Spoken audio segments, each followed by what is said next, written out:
Hello, and welcome to this episode of Inside Legal ESG. My name is Pamela Cohn, and I am delighted to serve as the host of this podcast series. Today, we have with us Kirsty Rogers, Global Head of ESG at DWF, and she also serves as the Managing Partner of the Manchester office of DWF. Welcome, Kirsty. It's so nice to have you here today. Lovely to see you again, Pam, and thank you for having me. My pleasure. So let's start by sharing with our listeners a little bit about DWF and a little bit about your role at DWF. Okay, thanks, Pam. So I am the Global Head of ESG and Sustainability at DWF, and also by trade an employment and equalities lawyer. And it was that work that really led me into becoming the Head of ESG, because I was concerned to make sure that we were doing everything ourselves that we were telling our clients. We have spent many years reporting under the Responsible Business Tracker with Business in the Community. So I was confident that we had a strong footing, but with the avalanche of requirements around sustainability, and at the time we were a listed business, I felt it was really important that internally we did everything that we were telling our clients to do externally, both from an equalities position to an environmental position and a governance position. So really all the aspects of ESG. So about 4 years ago, I became the Head of ESG and Sustainability. And at DWF, we endorse the UN Global Compact and have a business ambition for 1.5. We participate in the Legal Sustainability Alliance and the NZLA, which is a collaborative platform for law firms to share best practice, I'm sure you know. We're also founder members of Legal Charter 1.5, which is a group of law firms that seek to support the Paris Agreement and drive progress on sustainability issues. So we try and collaborate and lead in relation to the legal sector around sustainability issues and ESG. We also provide ESG advice, and we have started a program around client intake and how we work with our clients in relation to sustainability and who we work with and what that might look like. We have launched this year a responsible sustainability and consultancy advisory practice through a lady called Tracy Groves, and we now have a whole team who undertake consultancy in relation to this. So that's me. I'm also a board member of Business in the Community and Northwest Business Leadership Team, which is a responsible business group within the North of England. There's a lot to unpack there, and we're going to come at this from all of those angles. So we're going to talk about what DWF is doing as a firm when it comes to its own ESG program, which you've highlighted. I would love to hear a little bit more about the client intake process that you're developing around, how to make those decisions, and then also your ESG advisory practice and what sorts of work you're doing with clients. But let's start with your own internal ESG programs, because what I'm seeing is a lot of law firms are really quick to develop ESG advisory practices for their clients, because of course that's a revenue stream, and that's what the commerciality of a law firm is all about.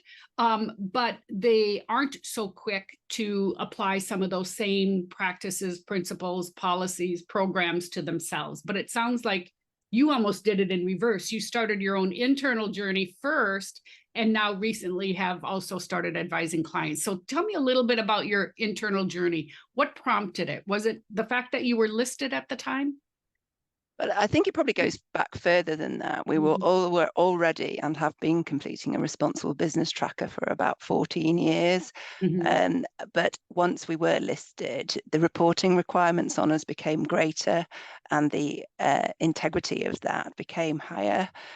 So it probably the two-pronged attack, the two things together meant that we needed to look more carefully at what we were doing and also plug any gaps that we had around sustainability and responsible business.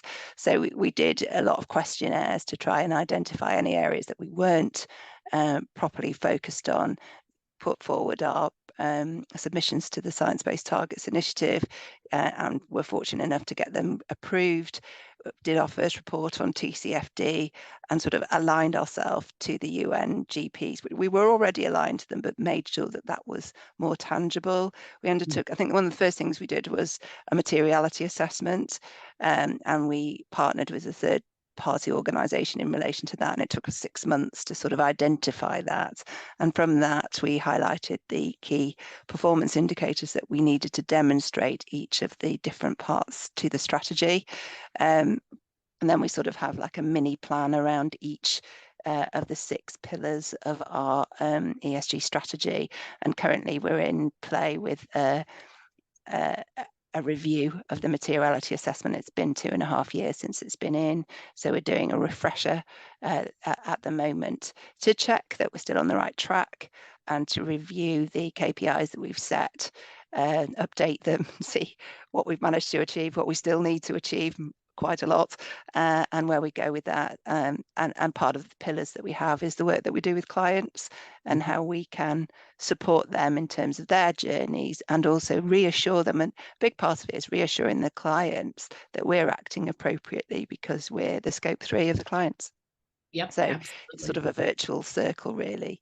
So that sort of, although we're no longer listed, the fact that we were listed did give us the hygiene that we needed to demonstrate higher ambition. And so you could rely, clients could rely, and suppliers could rely, and investors could rely on the statements we were making when investing, or deciding to work with us, or deciding to get advice from us. And so I'm very impressed that not only do you have a net zero plan, but you're SBTI certified. What do some of the steps look like that you're taking in order to reduce your carbon footprint? So really the biggest area for us is our scope 3, as it is for many people, particularly in the legal industry. So we are identifying procurement, suppliers, all of the spend that we've got with them, where that spend is, and have introduced a new supplier take-on process, so that we can assure ourselves that the people that we're engaging with are on the same kind of journey, and support them if they're not. So understand the emissions in a better way, so that we reduce the impact that we've got on planet in relation to that, both for ourselves and for them. And then similarly with travel, looking at the way we commute, the way we travel for business, how we can reduce that year on year. So applying, okay, well, this is your travel data this year, you should reduce it by X amount next year, and again the following year, and setting that as a target for people, and then doing a deep dive on types of travel such as air, which is more polluting, to try and ensure that that also goes down, and apply a governance process across it. There's still a long way to go, there's still plenty to do, but it's beginning the journey, and assuring ourselves that the information we've got around it is correct, and the approach we've got to it is transparent.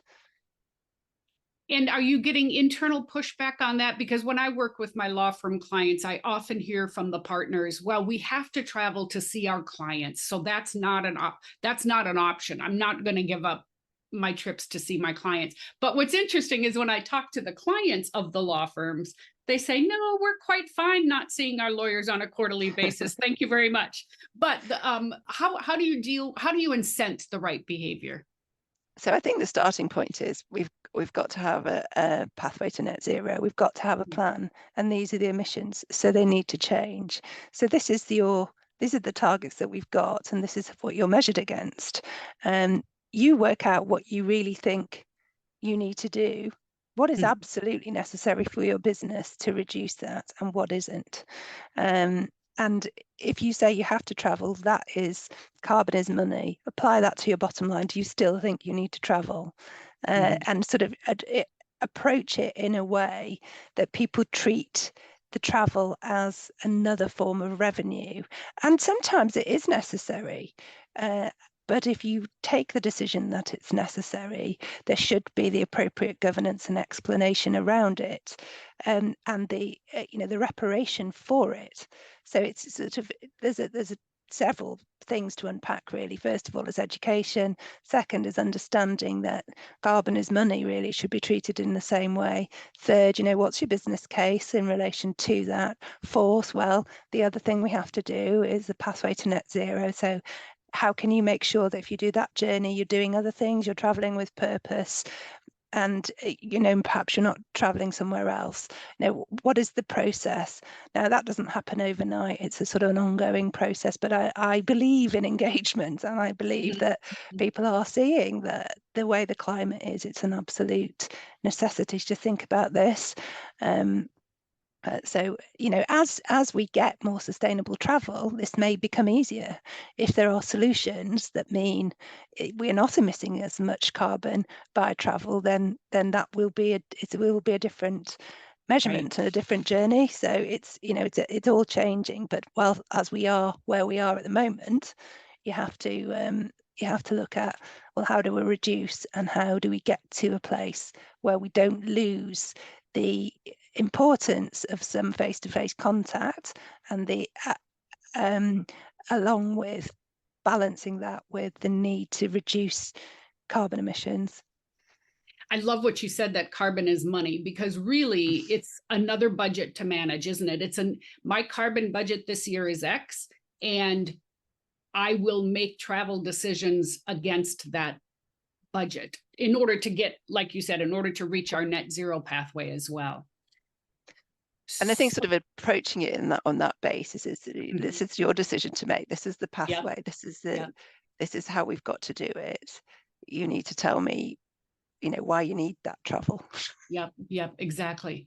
It's not easy, and no, it isn't, and it's a journey, right? And it's, as you said, it's an educational process. It's a learning process.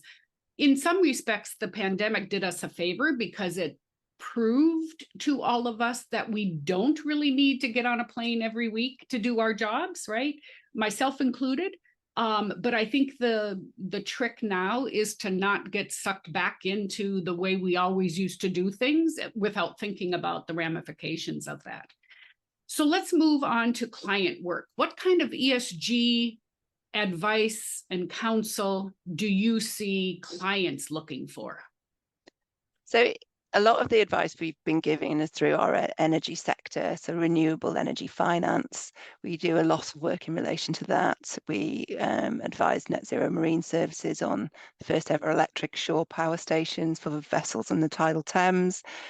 We assisted Greater Manchester Combined Authority, which is here, and it's 10 authorities, on a multi-project framework agreement for low or zero carbon emissions. Been involved in green hydrogen and solar PV, and a production facility with hydrogen. So lots of work enabling the transition to a green economy. Then separately, we have a responsible business practice who work with boards around their responsibilities and the obligations that they are now subject to, and the horizon scanning in relation to the legislation that might be required. And we have built a new ESG and sustainability advisory practice led by Tracy Groves, which work with organisations around things like materiality assessments, culture audits, and will be launching a campaign in April around the CSDDD and how they should approach that. We'll have a risk-based tool that will apply in relation to that, but also identifying the best approach, the risk of a failure to comply if once we've got the final detail. That is in fact still there. I think the meeting's next week, isn't it? But those are sort of the three-pronged attacks we've got. Our litigation team are obviously doing a lot of work around claims of a variety of types in relation to litigation. We've got climate-related litigation, corporate diversity and inclusion, companies being scrutinised for their diversity policies and practices, lawsuits of discrimination, greenwashing claims, false or misleading statements. Our regulatory team is seeing a lot of those.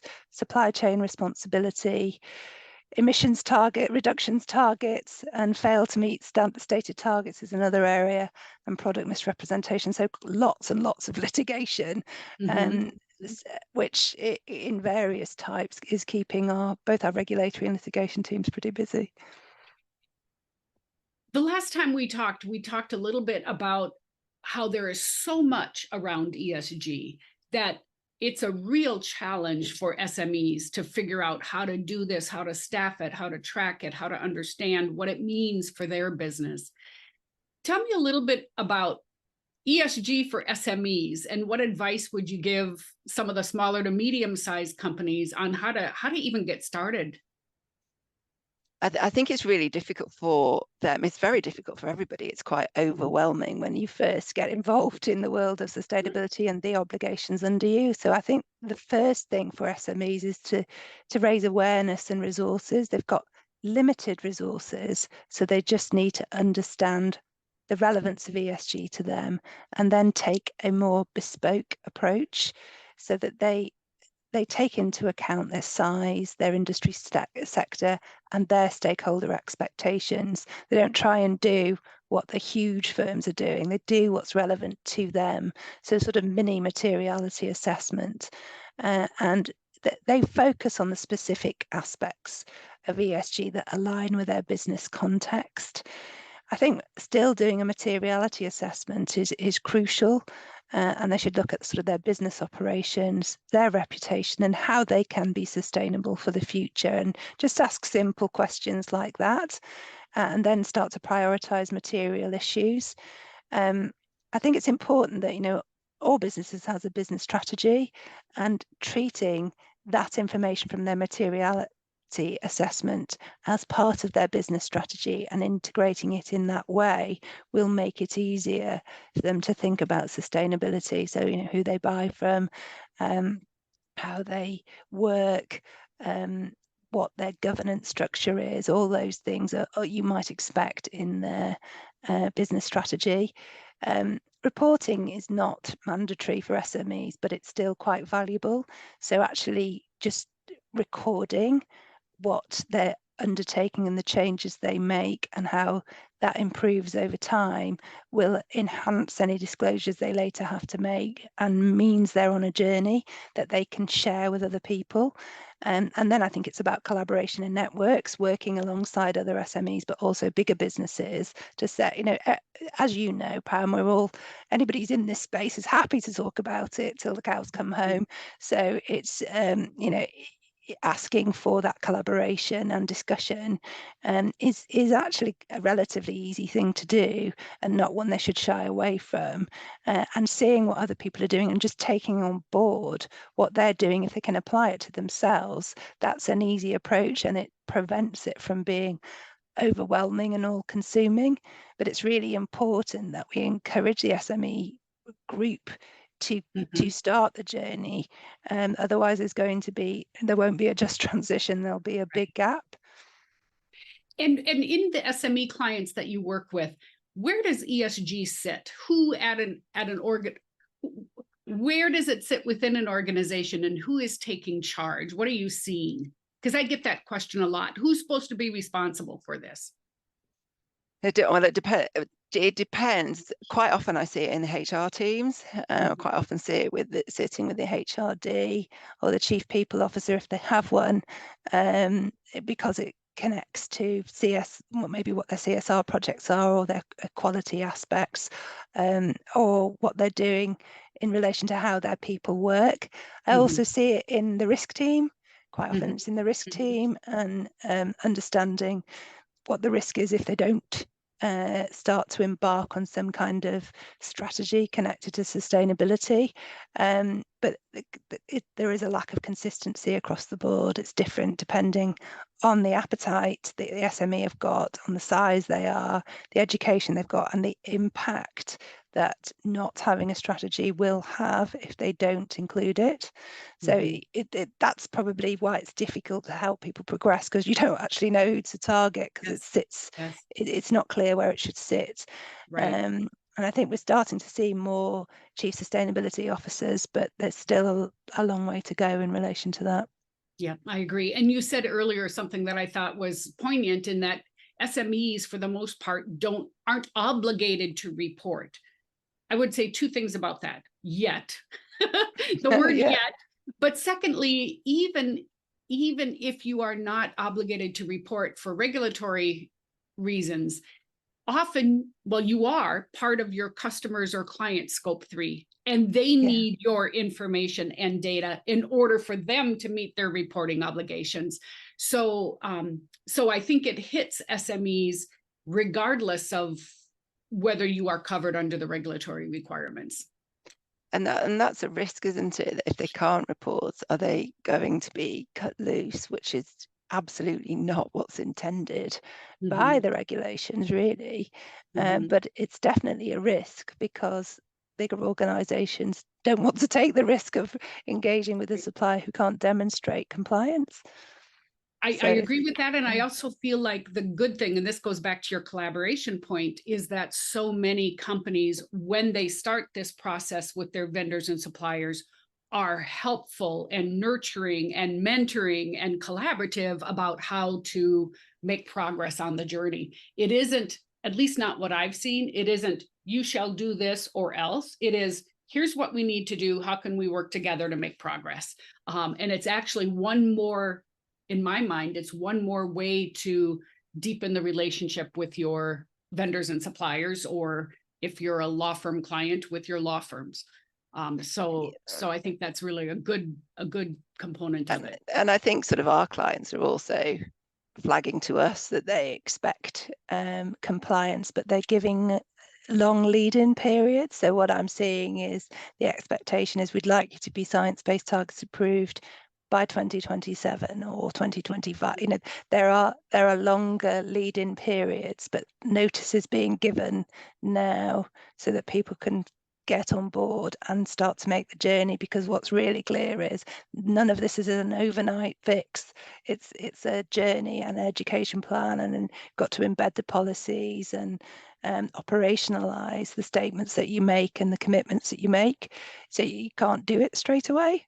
Right. And it would be a mistake for a company to say, oh, well, my client wants us to be SBTI certified by 2027, so we don't have to worry about that yet.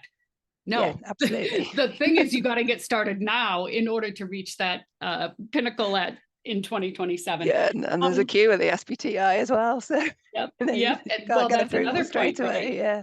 That's another point. So speaking of collaboration, what ways do you believe the legal profession could and should collaborate on this just and sustainable transition? You mentioned a few organizations. Describe to me what you would like to see the legal profession doing.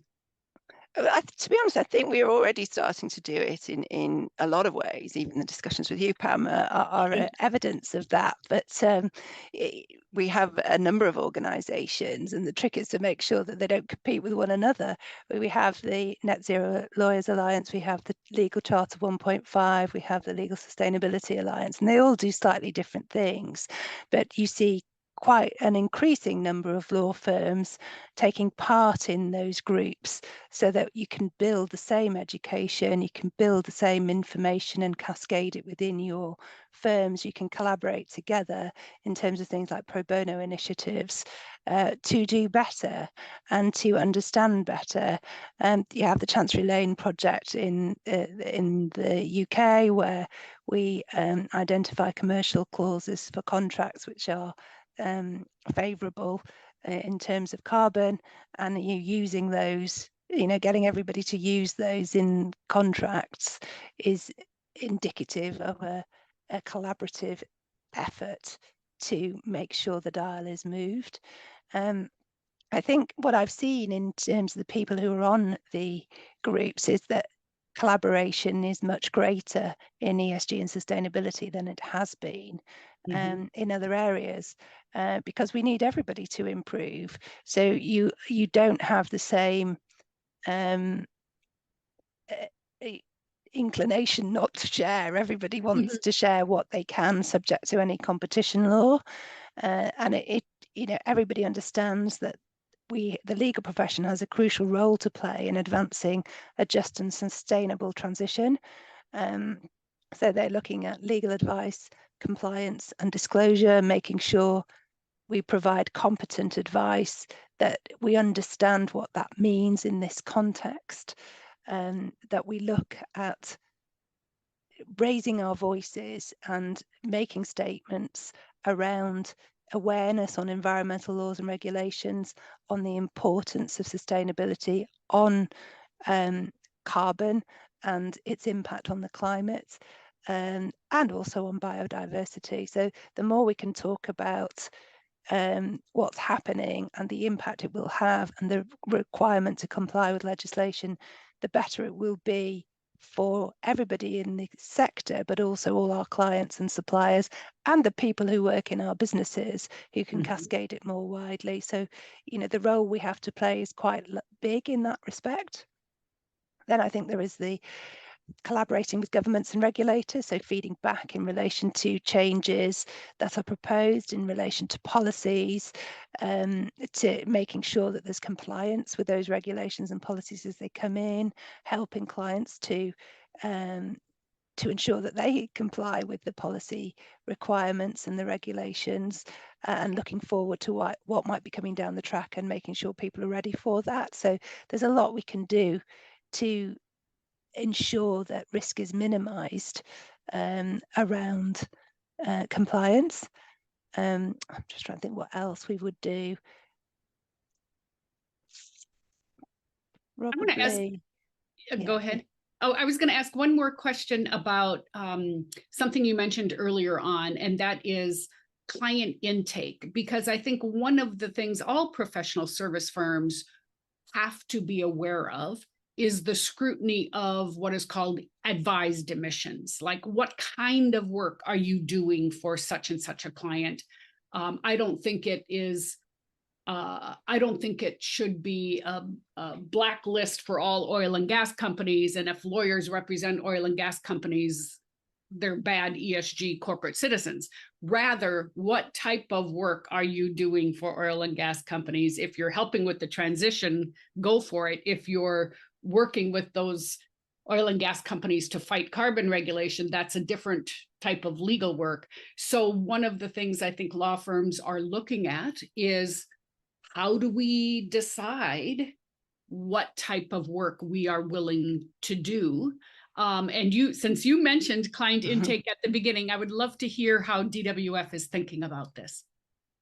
So we have introduced a client intake policy, so where we more closely scrutinise the clients that we're acting for in terms of all of the commitments that we make across the ESG spectrum, so not just climate. And then we have an escalation process in terms of clients that we might be concerned about. Now, that is an iterative process, because at this stage it's just about, well, is there a risk in relation to the commitments and what are we going to do? And then we get into the discussions about whether we should act for a client or not. We then have a lot of existing clients that predate the client take on, and we're looking at matter decisions and what we do in relation to new matters. And you've got some clients which might look on the face of it to be fine, but the matters they do may not be so fine. So we're now in the process of looking at a categorization of those clients, and also measuring what clients are green, what are not green, what are transitional, what are neutral, so that we've got a base to start from. We're at the early stages of that. We're working with the Legal Charter 1.5 on a paper on advised emissions. In fact, I had a call today in relation to that, and what would be best practice in this field, and what would be easy to implement, or what kind of staged implementation you could recommend to law firms or legal businesses of different sizes, because again, this is an area that's hard to start. So you almost need to begin at a low level and then introduce governance and then review it and decide what you're looking at and how you're going to measure things, and that is not easy. So we are at the start of a long journey, but we've had this process in place for about 10 months, 11 months now. So we're continuing to review it, and we'll continue to review it. So yes, well, I think I'm not saying it's perfect. So. But you've taken at least some initial steps, and I think that's more than what a lot of law firms have done. So kudos. If we were to talk again in 1 year's time, what will have changed? In other words, what do you think is going to happen in the next year that we'll be talking about a year from now? I think regulation and accountability will face increased scrutiny, and there'll be more robust regulations. We're already seeing quite a few coming in, but I think there will be more, and there'll be more requirement for assurance and compliance. I think climate technology will take centre stage. I think we'll see AI in relation to Scope 3. I think that could be a game changer in terms of that, but also carbon capture and storage and what that can do and how available that is. So technology around that will be huge. I think the ESG debt market is likely to expand. The green, social and sustainability bonds look poised to swell. So that will be another area that we would look at. And then I think the changing political environment may have a lot of impact on what we will see in a year, because there are so many elections expected this year, which could dictate very different approaches on climate. And I think the climate itself is going to dictate what we all have to do, as we see targets topple, and the impact on nature and climate getting worse. I think that of itself will dictate change and will speed it up. Yes. And as my final question, and I like to ask this of all my guests, because so much of what we talk about can be overwhelming, if not depressing. In this space, those of us who work in this space day in and day out have to have hope. So tell me, what gives you hope? I think what gives me hope is the fact that there are more and more of us in this space, and the discussions are global. The other thing that gives me hope is it is a collaborative space, and we do share information relatively freely as much as we can and help one another, which gives me hope that actually we can see change, because it is that collaborative space. I think we saw at COP, although it didn't give us everything we wanted, there was a recognition and acceptance that we had to change, from actors who in the past would not have accepted it. And whilst we didn't get everything we wanted, it definitely moved the dial, and that gives me hope. We would always like it to go further, but that, we are seeing change. We're seeing more regulations. We're seeing more people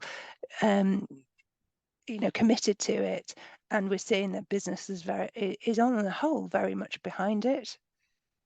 Yeah, I agree. And I think when we talk a year from now, I think we will be pleased with the progress made. But like you said, it's never fast enough for many of us, but at least we're moving in the right direction and progress is being made. Thank you so much for your time with us today. It was an insightful conversation, and I'm very impressed with where DWF is on its journey. Thank you. Thank you very much, Pam, and thank you for having me and DWF along. It's been lovely to talk to you today. Bye-bye. Bye.